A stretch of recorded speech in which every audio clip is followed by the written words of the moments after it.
नमस्कार। आजकल एक यूट्यूब में केस है जो कि बहुत संगीन है।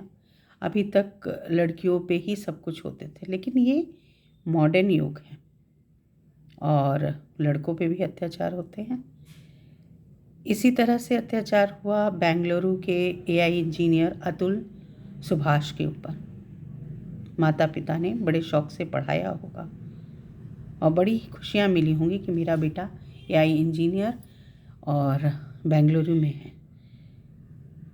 उन्होंने शादी भी क्योंकि वो मारवाड़ी परिवार के थे, तो उन्होंने कहा कि हम सजातीय में ही शादी करेंगे। और बाई चांस सजातीय में निकिता सिंह हरे जो थी वो मिल गई इनको, और पढ़ी लिखी भी थी, तो बड़े खुश हुए। लड़की भी पढ़ी लिखी मिल गई और शादी बड़ी धूमधाम से हुई। उसके बाद मॉरिशस घूमने गए। मॉरिशस से ही कहानी शुरू हो गई, लेकिन उसको नज़रअंदाज वो लोग करते रहे कि चलो कुछ दिन के बाद ठीक हो जाएगा, सब ठीक हो जाएगा। चलती रही कहानी, कैसे भी ढोया जा रहा था। फिर तंग करने का भी मामला है कि तंग किया गया। फिर छोड़ के आ गई, मतलब लड़की अपनी माँ भी वहाँ पे पहुँच गई थी। फिर आ गए। उसके बाद इनके ऊपर केस दर्ज किया गया। सुभाष के ऊपर, अतुल सुभाष के ऊपर एक केस डाला गया जो कि डाउरी का था, जो सेक्शन 498, और दूसरा था 125 मेंटेनेंस के लिए। तो उसको तो वकील ने माना और वकील ने लेने के लिए भी बोला। रमेश सिंह थे, उन्होंने ये केस लिया जौनपुर के।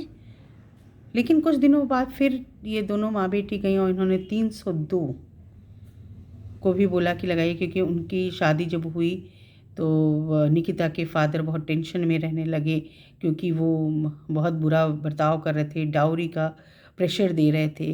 तो उनकी हार्ट अटैक हो गया, उनकी मौत हो गई। कारण भी यही है। और चौथा तो बहुत वाहियात है, जो मैं यहाँ पे बोल ही नहीं सकती। सेक्शन 377। जिसने लॉ पढ़ा है वो समझ लेगा, जिसने नहीं पढ़ा है वो गूगल में देख ले। तो ये सारे केसेस लगाए, लेकिन जो रमेश सिंह थे वो अच्छे वकील थे, तो उन्होंने बोला देखिए 498 125 तो ठीक है, लेकिन ये जो आगे आप बोल रही हैं इसमें कुछ मुझे घोटाला नज़र आ रहा है, तो मैं ये केस नहीं कर पाऊँगा। माँ बेटियों ने दूसरे वकील को उठाया, दूसरे वकील ने भी शायद मना किया। जैसे तैसे केस लड़े। तो यहाँ तक अगर बात साबित हो चुकी है, वकील ने बोल दिया है कि ऐसी ऐसी बात थी, तो केस तो एक तरफा हो जाता है। वहाँ पे अतुल सुभाष ने हर चीज़ बाकायदे लिखी हुई है। बाकायदे उसने अपने एक एक एक्शन को डायरी में नोट किया है, हर एक चीज़ किया है, उसको टिक किया है, सब कुछ बताया है। बताने के बाद उसने सब कुछ रखा है और अपना केस फाइल रख के गया है, सब कुछ बताया, जो कि बहुत इजी कर देता है केस को। और उसने कितना झेला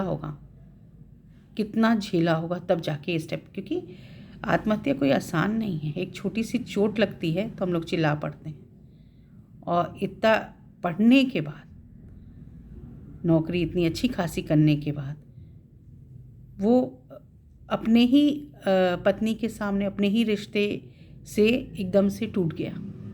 उसने एक कदम उठाई।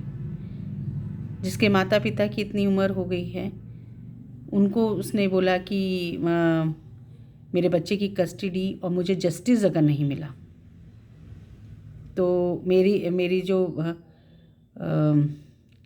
कलश की अस्थियां हैं उसे गटर में डाल दीजिएगा। अगर मुझे जस्टिस मिलेगा तब गंगा में प्रवाह करिएगा। कितनी बड़ी बात उसके माँ बाप के सामने ये बोली गई। क्या आपको, हमको उस बच्चे के लिए खड़े नहीं होना चाहिए? जस्टिस फॉर अतुल # ज़रूरी है। हम जैसे अपनी बेटियों के लिए खड़े होते हैं, एक बेटे के लिए भी खड़ा होना हमारा दायित्व है। और एक कानून नया लाना ही चाहिए, क्योंकि मॉडर्न युग में पढ़ाई लिखाई सब बराबर की है, तो कानून क्यों नहीं बराबर के हों। और हर केस में मतलब बहुत ईमानदारी से जस्टिस हो, ये कंफर्म किया जाए। तो बस मैं यही आग्रह करती हूँ कि जो भी मेरा ये सुन रहा है, जस्टिस फॉर सुभाष के लिए करे और आने वाले समय के लिए एक कानून की मांग ज़रूर करें कि लड़कों के लिए भी कानून होना चाहिए कि केवल डाउरी नहीं होता है, मेंटल हैरेसमेंट और ये कदम उठाना। मैं ये नहीं कहती कि अतुल ने बहुत अच्छा किया, लेकिन उसने बहुत प्रेशर में किया। कायर तो था वो, कायर था, उसने फेस नहीं किया, लेकिन बहुत प्रेशर में था और उस समय उसको यही समझ में आया, क्योंकि वाइफ ने भी शायद कह दिया था कि तुम जाके मर जाओ। तो जिस वाइफ से कोई नाता ही नहीं था, उसने वाइफ की बात क्यों सुनी, मुझे ये समझ में नहीं आया। लेकिन ठीक है, अगर उसने कदम उठाया है तो एक कानून, कोई ना कोई कारण बनता है, तो उसने अपना बलिदान दिया है, तो एक लड़कों के लिए भी कानून बनना चाहिए। और we want justice for Atul Subhash. Thank you.